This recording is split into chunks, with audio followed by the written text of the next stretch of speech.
The once fierce reputation of the Detroit Lions has suffered in the past few seasons, and not for many years have the Lions gone to the sixth game of their schedule with only one victory for their troubles. And this man, Don McCafferty, has been entrusted the task of reinvigorating the Lions' atrophied fortunes.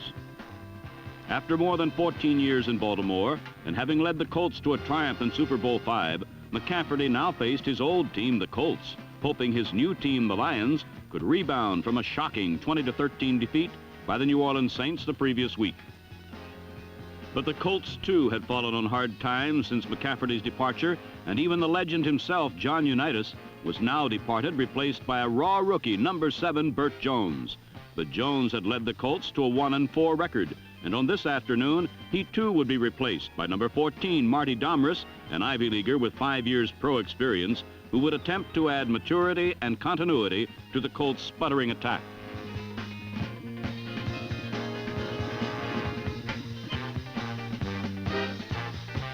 This meeting between the Colts and the Lions, two old and honored rivals, marked the first since the conference realignment in a series in which the Lions had won 16, lost 14, and tied 2. But the Colts had defeated Detroit by a 32-28 score in the preseason, and this, the NFL game of the week, would be to see which of either team would be the first to reclaim its tradition of excellence. In their first possession, Baltimore showed the same inability to execute which had characterized their offense in the first 5 games of this season, as Liddell Mitchell and other receivers mishandled Marty Domris' passes.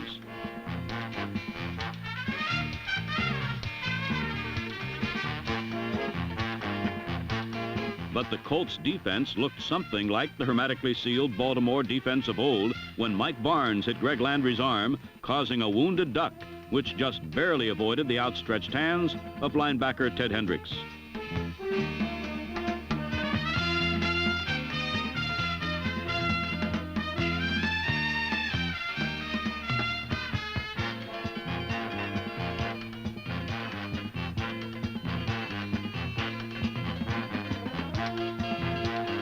For the remainder of the first quarter, Detroit successfully bottled up their own offense as Landry's passes popped out of the grip of even the Lions' most talented receivers, like Charlie Sanders.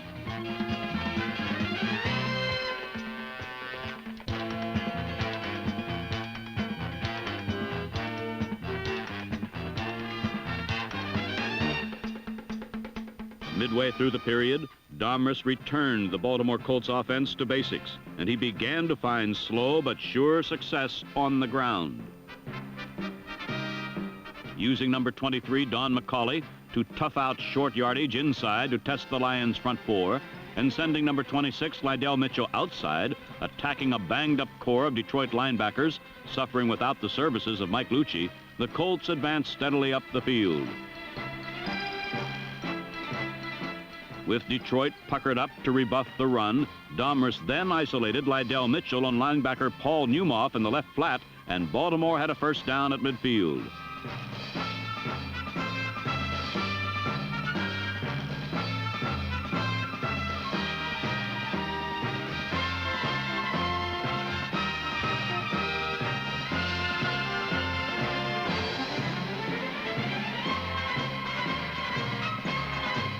Domris then added the unexpected to the Colts' attack, scrambling away from a strong Detroit rush, regained the line of scrimmage, where he lateraled to number 68, Dennis Nelson, who plowed ahead for a 5-yard gain.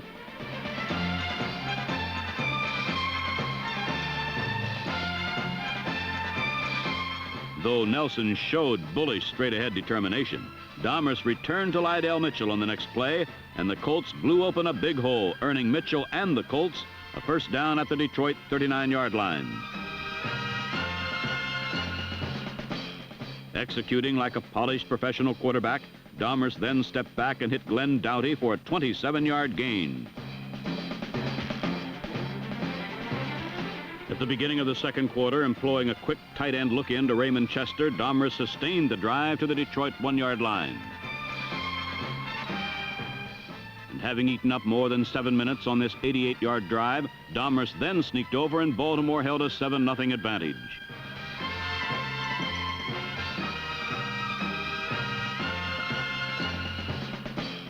The Colts defense quickly returned the ball to Marty Domrus, and Baltimore continued pounding away with the same straightforward effectiveness.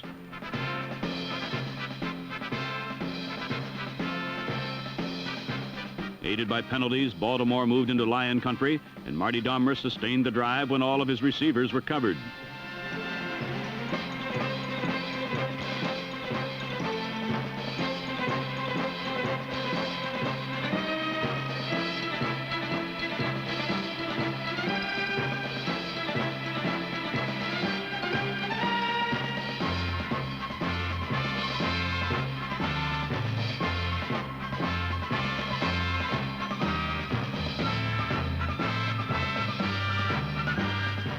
On the next play, Glenn Dowdy cleared on a quick post, and the Colts advanced to the Detroit 7-yard line.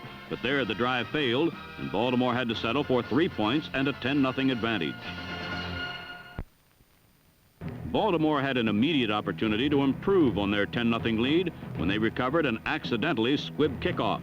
But on the next play, as Don McCauley broke into the Lions secondary, the ball was raked from his arms by number 26, Dick Geron, and recovered for the Lions by Lem Barney at their own 33.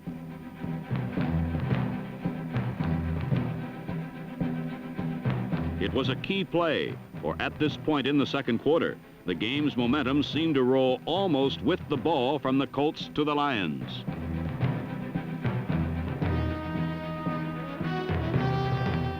For the first time, Detroit's wide receivers like Ron Jesse began to get free, and when the ball was delivered, they held on.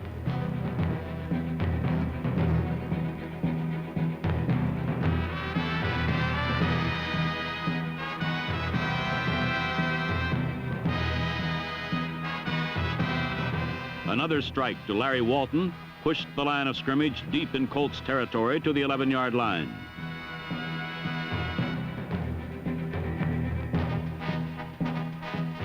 But there, the Lions' drive was thwarted as Nelson Muncy closed quickly on a Detroit sweep, and the Lions were forced to accept a field goal, making the score 10-3.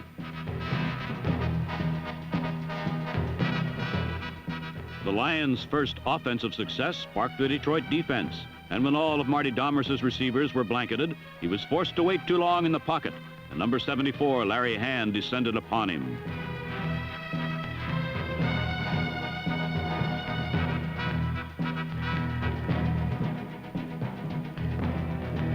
Domrus then resorted to trickery to reestablish his attack, using this version of the Statue of Liberty play. But number 82, Ken Sanders, disrupted the play long enough to give Herb Orvis time to react and smother Hubert Ginn.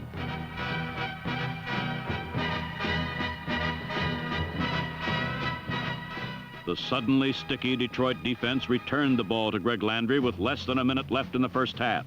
Landry went looking for Charlie Sanders, and the great tight end's catch and carry was good for 31 yards and a first down in Colts territory.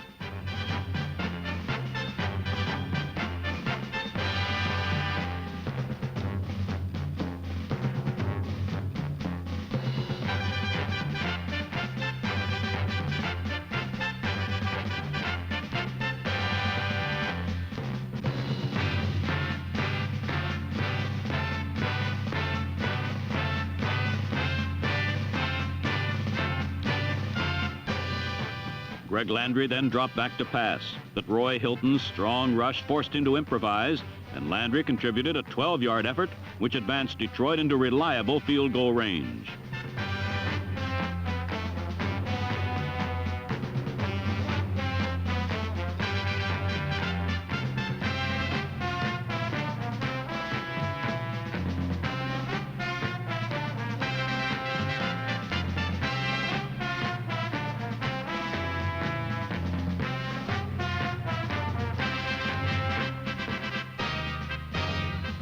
With 6 seconds remaining, Jim O'Brien, the hero of Don McCafferty's 16-13 victory over the Dallas Cowboys in Super Bowl V, booted through a 36-yard field goal against his old mates, and the Colts' lead was narrowed to 10-6. And though Baltimore had clearly outplayed Detroit for most of the first half, the final 8 minutes of the second quarter had belonged to Detroit, and the momentum was theirs.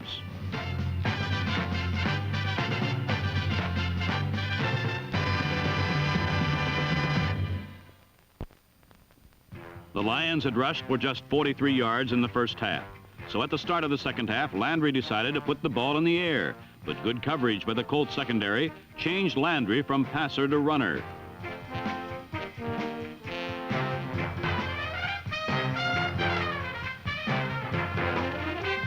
Running is not at all unfamiliar to Landry, who had all but 8 of the Lions' first half rushing yards. And it's his running ability and durability that enables the Lions to be the NFL's forerunner of the option play attack.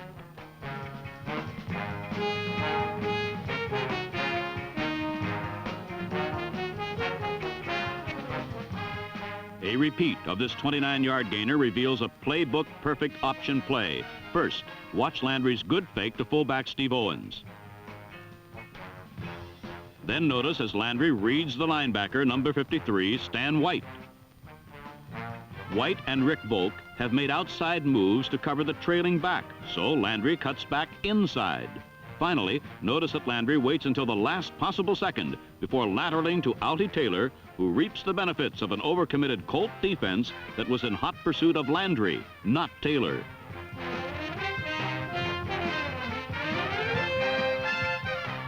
This kind of execution makes the option a dangerous weapon, and so from the 2, Landry ran it again. This time kept it himself and got the touchdown.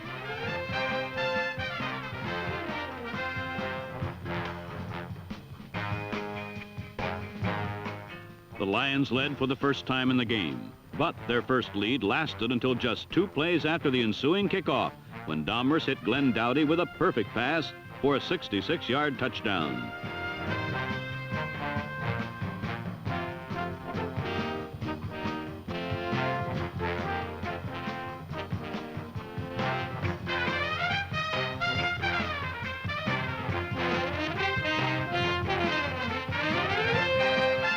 It had taken the Colts exactly 1 minute to recapture the lead, but they failed to bump their lead to 4 points when Jack Mildren fumbled the snap on the extra point try, and the Lions were able to stay within a field goal, trailing 16-13.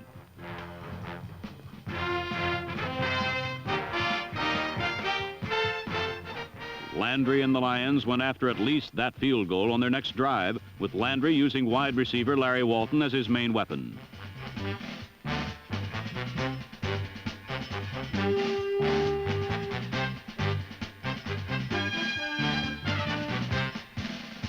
Walton has great hands, but because of his excellent speed and super moves, the Lions very often use him on reverses to take advantage of these assets, this time 14 yards worth.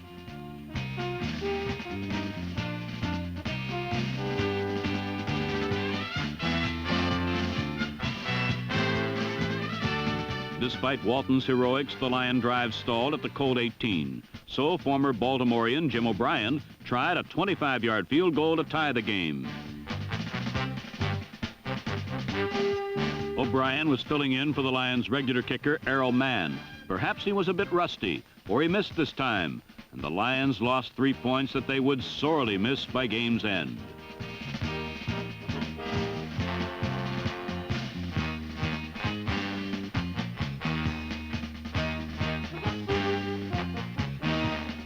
On Baltimore's next series, Domers went to the air and found Cotton Spire, who made a nice catch for a 30-yard gain. The Colt drive carried into the 4th quarter, and here Domers showed why he perhaps should have been the Colts starter all year long.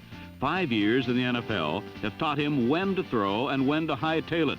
And unlike rookie Burt Jones, who had thrown 11 interceptions in 5 games, when Domers found no one open, he kept it himself.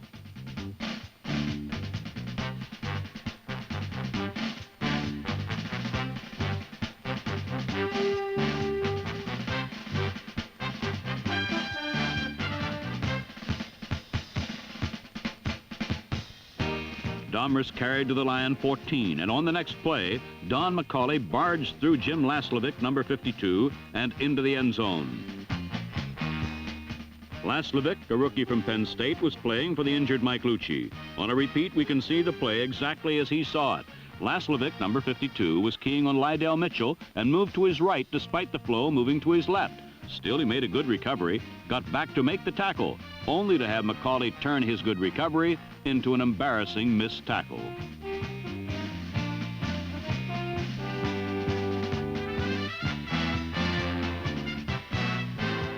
Colt lead had ballooned to 23-13.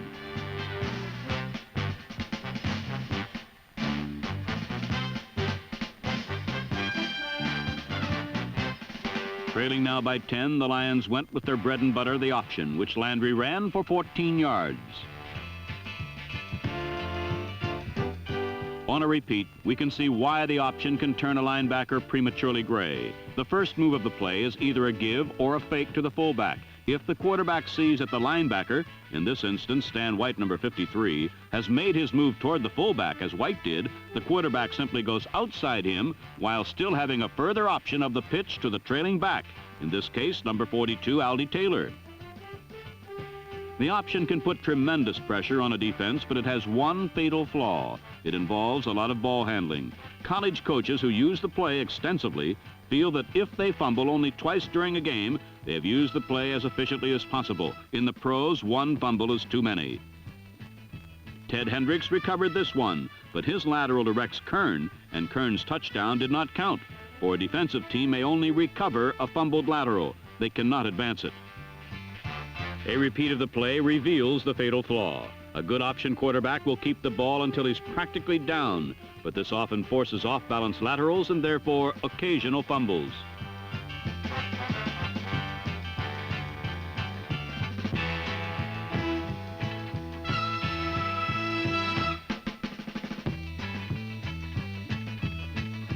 Hendricks' recovery gave the ball to the Colts on the Lion 46. And good running by McCauley behind good blocks by Lydell Mitchell, number 26, moved the ball deeper into Lion country.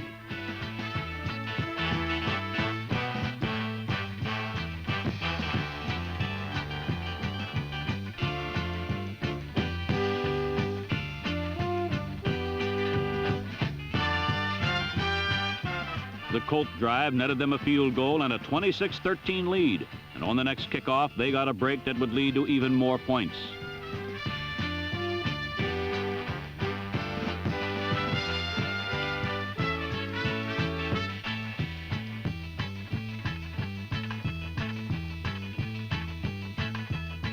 Rex Kern's recovery of Ron Jesse's fumble led to a 29-13 lead when George Hunt hit on his 8th consecutive field goal of the season.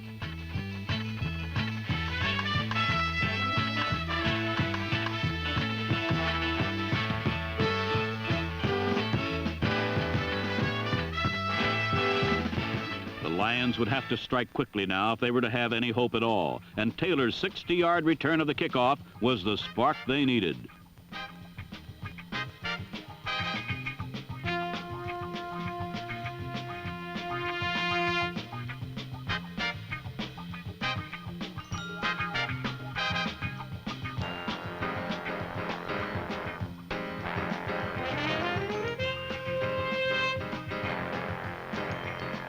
On a repeat, watch the super moves of Taylor as he avoids 3 tacklers and springing himself free.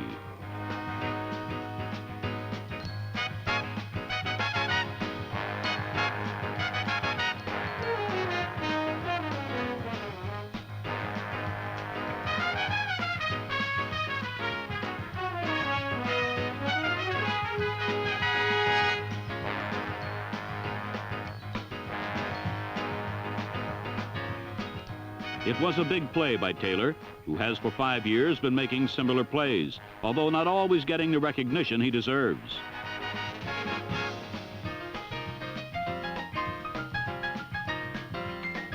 Taylor's return to great field position enabled the Lions to get the quick score when Landry ran a straight rollout and rolled in for the score.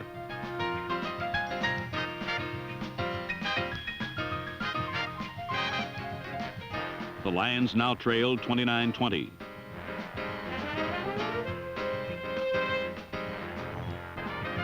On the Colts' next series, they were held without a first down as the Lion defense played tough and got the ball back for the offense by forcing a punt. With just under 2 minutes left, there was still a chance for Detroit if they could get another quick score. From 80 yards away, Landry began to click in the middle zones of the Colt prevent defense.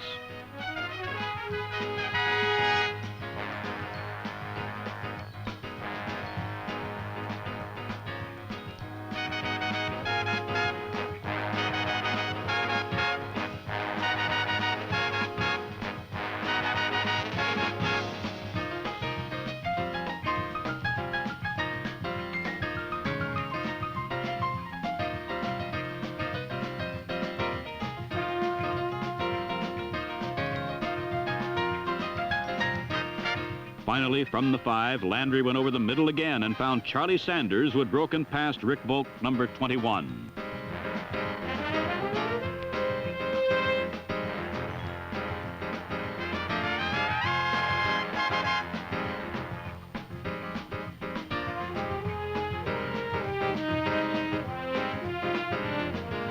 The Lions trailed by 2, but their subsequent onside kick failed, and Baltimore ran out the clock to hold on to their second win of the season.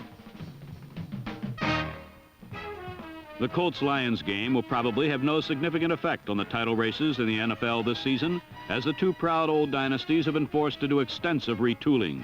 After the game, victorious Colt head coach Howard Snellenberger said of his replacement for Burt Jones, "Domrus made things happen. Marty certainly has won the job." Said Domrus, "I never thought I'd lost the job.